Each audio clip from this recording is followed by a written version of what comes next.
Hello po mga bay. Ngayon nandito na po ako sa aking pinagtatrabahuhan. Ngayon, dito po tayo sa aking halaman. Ngayon ang aking halaman ay ayan po siya. Pagod. Pag ganito pagod siya. Kasi sobrang init dito. Sobrang init. Kaya yan. Sobrang pagod. Naging yellow. Ayan, hindi siya green. Ayan po siya. Hindi po yan green. Kasi pagod. Ganito pala ang ang jade plant basta pagod. Ayan.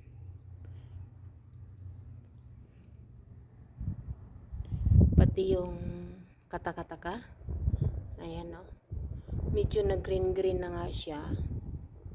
Dahil nilagay ko po sa malilim. Pero paghapon ay naaano pa rin siya ng init dahil mainit masyado dito. Kaya yan, ito po yung aking bagong tanglad lemongrass. Yung dati po ay namatay, pati yung aking rosemary namatay po kasi wala ako dito at hindi ko na buhusan ng tubig.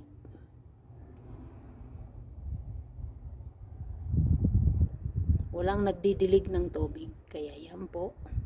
Bumili ulit ako ng lemongrass. Mayroon pala dito. Kaya ayan, tinanim ko ulit. Ayan, parang tutubo na siya. Ano pa lang yan siya? Parang 7 araw pa lang na tinanim ko yan. Ayan, update naman muna tayo sa ating tanim. Balik ulit tayo dito sa ating trabaho. O, diba? Ayan po. Update sa aking tanim. Matigas po ang ang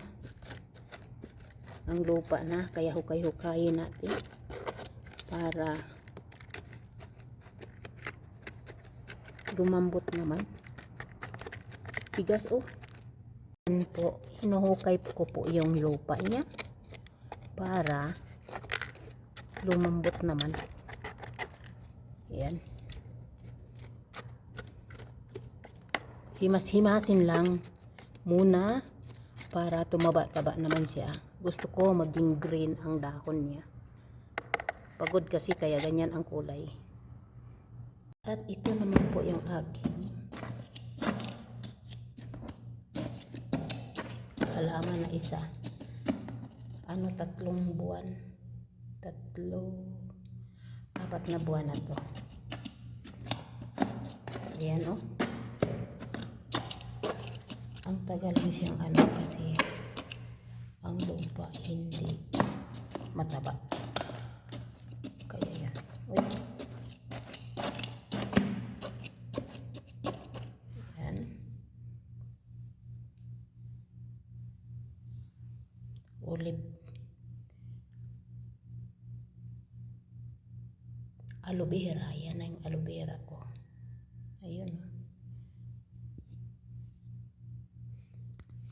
Aking aloe vera 3 puno.